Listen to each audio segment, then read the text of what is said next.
नमस्कार, जोहार। स्वागत है हमारे YouTube चैनल नायक एजुकेशन 0.8 में। आज हम लोग प्रश्नावली 1.1 जो प्रमेय संख्या का चैप्टर है, इसे हम लोग आज हल करने वाले हैं। क्वेश्चन नंबर 12 से 15 तक। क्वेश्चन नंबर 1 से 11 तक हम लोगों ने हल कर लिया था। आज हम लोग हल करेंगे 12, 13, 14 और 15। इन 4 क्वेश्चनों को हल करेंगे। तो आप पिछले 11 क्वेश्चन को अगर नहीं देखे होंगे तो आप प्लेलिस्ट में जाकर उन सभी वीडियोस को आप देख सकते हैं। 3 वीडियोस में है, तो आप उसे आप जाकर देख लें। और वीडियो अच्छा लगे तो लाइक और चैनल को सब्सक्राइब करें और अपने दोस्तों के साथ भी शेयर कर दें। ठीक है, चलिए हम लोग चलते हैं क्वेश्चन नंबर 12 की ओर। ठीक है, चलिए। और यह जो चैप्टर है वह क्लास 8 का है ना। तो चलिए देखते हैं क्वेश्चन नंबर 12। 2 परिमेय संख्याओं का योगफल -3 है। यदि इनमें से एक परिमेय संख्या -11/6 हो तो दूसरी संख्या ज्ञात कीजिए। ठीक है, देखिए 2 परिमेय संख्याओं को जोड़ के -3 लाया है। ठीक है, और उसमें से एक परिमेय संख्या -11/6 दिया हुआ। हमें दूसरी जो संख्या है ना, जो -11/6 में जोड़ा गया है, उसे हम लोग को ज्ञात करना है। तो देखिए सॉल्यूशन करते हैं हम लोग। -11/6 इसमें कौन सी संख्या जोड़ा गया है जो -3 आता है। ठीक है, तो आप क्या करेंगे, हम लोग यहाँ कुछ भी नहीं करेंगे, बस ये करना होगा कि ये जो 11/6 है, इसे हम लोग को क्या करना है, ये साइड बराबर के इस साइड लेकर आना है। ठीक है, तो बराबर के इस साइड लाएंगे तो क्या होगा, ये माइनस में है, ये माइनस में है, तो ये क्या इधर आके प्लस हो जाएगा। तो हम क्या लिखेंगे, ठीक है, यहाँ पे क्या करेंगे, बराबर -3, इसके नीचे कुछ है 1 लगा सकते हैं, कोई दिक्कत नहीं है। अब जब ये माइनस में है तो इधर आके प्लस हो जाएगा 11/6। अब इन दोनों क्या करेंगे, इसका और इसका एलसीएम निकालते हैं। तो 1 और 6 का एलसीएम क्या होगा, 1 और 6 का एलसीएम 6 ही होगा। ठीक है, 1 और 6 का एलसीएम हमारा 6 निकला, ये हमारा एलसीएम हुआ। ठीक है, एलसीएम हुआ, तो अब क्या करेंगे, एलसीएम यहाँ नीचे लिखते हैं 6। इसी तरह से करते हैं हम लोग। चलिए आपका 1 से डिवाइड करते हैं 6 में, कितने बार में होता है, 1 से डिवाइड करेंगे तो 6 बार में। तो 6 कहाँ गुना होगा, इसके ऊपर, यानी इसके ऊपर जो भी उसमें, तो यहाँ पे -18 हो जाएगा। 6 3 18 होता है। ठीक है, प्लस का चिन्ह है, प्लस का चिन्ह लगाएंगे। ठीक है, प्लस का चिन्ह, प्लस का चिन्ह लगाएंगे। अब 6 से भाग करेंगे तो कितने बार में, 1 बार में। 1 कहाँ गुना होगा, 11 में गुना होगा, तो 11 के 11। ठीक है, चलिए ये हो गया। यहाँ देखिए आप, अब इन दोनों क्या करेंगे, जोड़ेंगे। -18 में से +11 करेंगे तो क्या होगा, तो माइनस यहाँ 7 बचेगा, क्योंकि 11 जो है, अगर मान लिया जाए कि आपने किसी से 15 रुपये उधार लिया। ठीक है, ये तो आपका पैसा नहीं था, आपने इसे खर्च कर दिया। अब वह बोला कि ये जो मेरा पैसा है ना, वो वापस दे दो। तो आपने क्या किया, 10 रुपया दिया। ठीक है, तो दिया तो प्लस हुआ। तो अब जब 10 रुपया दिया आपने, तो कितना बचा, फिर भी 5 रुपया ऋण में, कर्जे में, तो माइनस में ही होगा। तो इसी तरह से -18 में से जमा किया ये 11, किसी से ये दिया होगा। ठीक है, तो ये क्या हुआ कि जब जमा हुआ 11, तो फिर भी उसके पास 7 और जमा देना पड़ा। ठीक है, और उसको देना पड़ेगा 7 रुपया। ठीक है, -7 रुपया, इसीलिए -7/6 पटा। ठीक है, यहाँ समझ में आ रहा होगा। आगे देखते हैं, यह हमारा फाइनल आंसर हुआ। ठीक है, यह हमारा आंसर है। हमने क्या किया, 2 परिमेय संख्या का योग -3 था और एक परिमेय संख्या -11/6 था। ठीक है, दूसरा परिमेय संख्या हमें ज्ञात करना था। ठीक है, तो हमने क्या किया, ये जो -11/6 था, ये इसे उठा के हम लोग इधर ले आए। ठीक है ना, बराबर किधर ले आया, तो माइनस में था तो इधर आया तो प्लस में हुआ, यहाँ प्लस हो गया।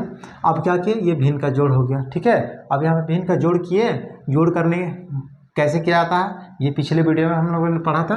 चलिए एलसीएम निकाले, इन दोनों का 6 आया, 1 से डिवाइड किए 6 में, तो 6 एकम 6 बार में, और 6 जो भागफल आया था उसी से हम लोग को इसके अंश में गुना करना होता, तो 6 3 18, -18 हुआ। और ये 6 था, 6 से 6 में भाग के 1 बार में, 1 को ऊपर गुना किए तो 11 हो गया। ठीक है, अब इन दोनों क्या किए कि जोड़े, तो मेरा आया 7 -7/6, और यही क्या हुआ, हमारा आंसर हुआ।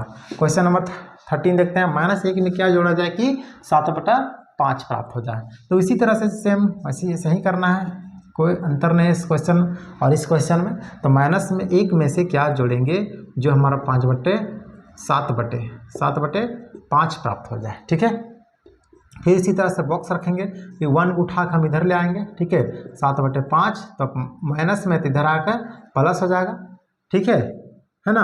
अब क्या करेंगे, यहाँ से क्या करेंगे, गुना कर लेते हैं। ठीक है, 5 ऐसे लिख सकते हैं इसको, 7 + 5 × 1/5, यहाँ से यहाँ गुना होगा। ठीक है, गुना होगा तो 7 + 5 × 1, अभी दोनों क्या करेंगे, 7 और 5 में 1 गुना होगा तो 5 और नीचे 5। ठीक है, अब यह क्या करेंगे, 7 और 5 को जोड़ देंगे तो 12/5, यही हमारा फाइनल आंसर हुआ। ठीक है, चलिए क्वेश्चन नंबर 14, हम लोग क्वेश्चन नंबर 14 हल करने वाले हैं। तो देखिए क्या बोला जा रहा है, दो परिमेय संख्याओं का गुणनफल -12 है और क्या कहा है इसने, उनमें से एक संख्या जो है -3/4 है, तो दूसरी संख्या ज्ञात कीजिए।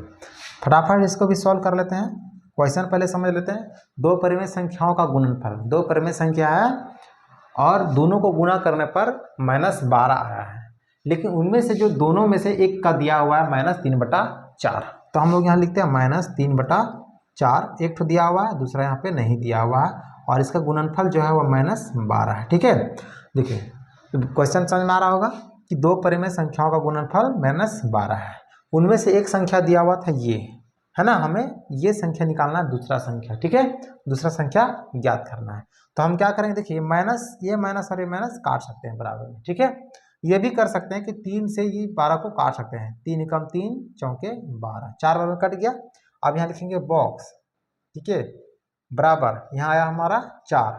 अब इस 4 को हम लोग क्या करेंगे, इस 4 हम लोग क्रॉस मल्टीप्लाई कर सकते हैं, तो यहाँ से यहाँ मल्टीप्लाई करेंगे 4 में 4 से। ठीक है, यहाँ कुछ नहीं तो 1 है, तो क्रॉस मल्टीपल हो गया, यहाँ पे बॉक्स में तो बॉक्स ही होगा, और 4 से यहाँ 4 गुना होगा, 4 × 16, तो हमारे जो आंसर होगा वह क्या हो जाएगा, 16। ये हमारा करेक्ट आंसर है। ठीक है, 16 हमारा आंसर आया क्वेश्चन नंबर 14 का। ठीक है ना।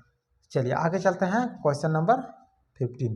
देखिए क्वेश्चन नंबर 15 क्या कह रहा है, -7/13 से कौन सी संख्या को गुना करें कि 28 प्राप्त हो। ठीक है, और जो गुणनफल होगा वह हमारा 28 आना चाहिए, है ना। इसको भी सॉल्व कर लेते हैं फटाफट। -7/13, इसमें कौन सी संख्या गुना करें, तो क्या गुना करेंगे, यहाँ क्या गुना करेंगे। ठीक है, तो यहाँ क्या गुना करना पड़ेगा, इस बॉक्स में क्या रखना पड़ेगा, जो हमारा 28 प्राप्त होगा, 28।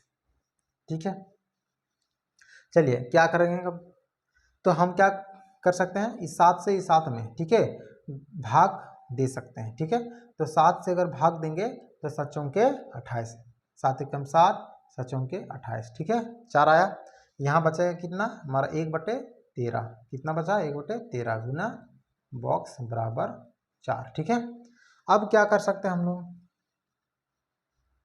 अब क्रॉस मल्टीप्लाई कर सकते हैं, क्रॉस मल्टीप्लाई कर सकते हैं। ठीक है, तो क्रॉस मल्टीप्लाई करेंगे तो क्या होगा, यहाँ माइनस हटा भी सकते हैं, माइनस यहाँ लगा सकते हैं, क्योंकि माइनस से भाग हुआ है ना, यहाँ माइनस है, यहाँ भी माइनस है, तो माइनस है तो यहाँ पे क्या होगा, माइनस से भाग के तो माइनस ही आंसर आएगा। ठीक है, तो -4 लिख सकते हैं, तो यहाँ पे हम लोग क्या करेंगे, -4 लिख देते हैं, -4। ठीक है,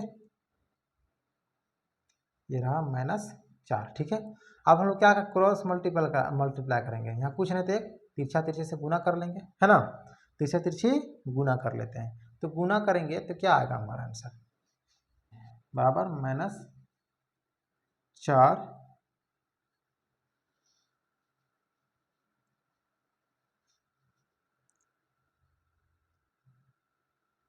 -4 गुने 13 गुना करते हैं, तो क्या आ जाएगा, 4 13 चौके 52, -52 हमारा आंसर होगा। ठीक है, समझ में आया होगा।